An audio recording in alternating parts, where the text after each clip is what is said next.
Chapter 16, which is the last chapter in the first book of Hard Times, is called Husband and Wife, and it's about the marriage really between Louisa and Bounderby, and this then sets up the reaping that happens in book 2. So this is that last significant moment, I guess, where everything is set in stone from the Gradgrinds' childhood, that then sort of unravels and comes back to sort of bite the Gradgrinds in the second book. There's only a couple of things really that are worth, I think, really sort of focusing in on this chapter. The first one is on page 103, about 7 or 8 lines down. We're told Mr. Bounderby went every evening to Stone Lodge as an accepted wooer. Love was made on these occasions in the form of bracelets, and on all occasions during the period of betrothal took a manufacturing aspect. So again, that's that, you know, that ongoing metaphor that Dickens uses with the people in Coketown being hands, with time being the great manufacturer, between industrialism and human development and human emotion. So it's no surprise really that it happens here in terms of the relationship between Bounderby and Louisa. And Dickens is again hammering home that point that that in this world, in this utilitarian world, there is no room for genuine emotion. There's no room for love to flourish, because it's essentially just a bargain and just a deal that's sort of made between them. And Louisa is a hand and a possession and an object every bit as much as the bracelets that she is given.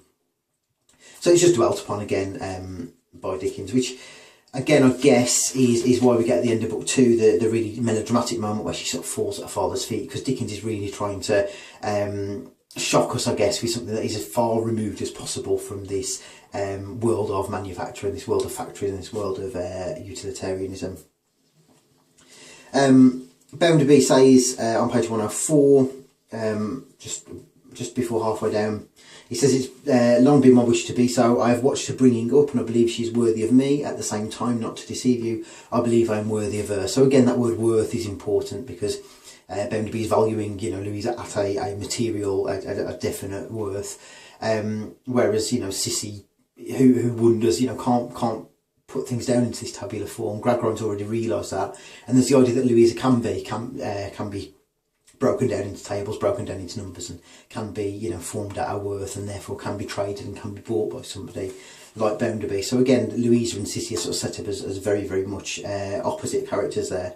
And then right towards the bottom of page 104, the last but one paragraph, Louisa holds on to her brother Tom. She clung to him as she should have clung to some far better nature that day, and was a little shaken in a reserved composure for the first time.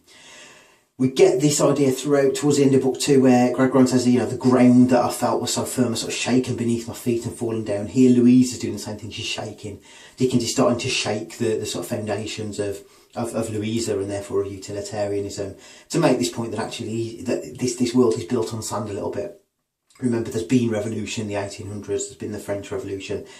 We're about to get the introduction of people like Slackbridge, who represent this real, you know, turmoil, the growth of trade unions and the danger of revolution growing, and Dickens is making the point that this attitude is what's allowing that to sort of happen, really. We also get that word nature, which I think is ironic that here it doesn't mean, you know, natural living. It means Tom's nature that has been sort of grown and developed by his dad. And then right at the end of the chapter we get Tom saying, "Oh, Bounderby's quite ready. Time's up, goodbye. I shall be on the lookout for you when you come back. I say, my dear Lou, ain't it uncommonly jolly now?" So we get time's up. Remember, we had the deadly statistical clock in the last chapter between Gradgrind and Louisa. And now we get the idea of time's up. Well, it's the end of book 1, book the first. It's the idea that actually the childhood is up now. That's the end of a childhood, and then everything else is just this unravelling and this shaking of all these foundations. And then ain't it uncommonly jolly now? Obviously it's ironic, because this is, you know, Louisa's only real ever chance of happiness is gone with marrying Bounderby. And then Tom's sort of forced jollity at this point, you know, purely through sort of selfish gain, which I think sort of foreshadows him at the end being dressed as a clown, again to try and escape and get away overseas. So I think that's why, you know, we sort of get that right at the end of book the first, so that all the reaping of the second book can be set up and put into place by Dickens.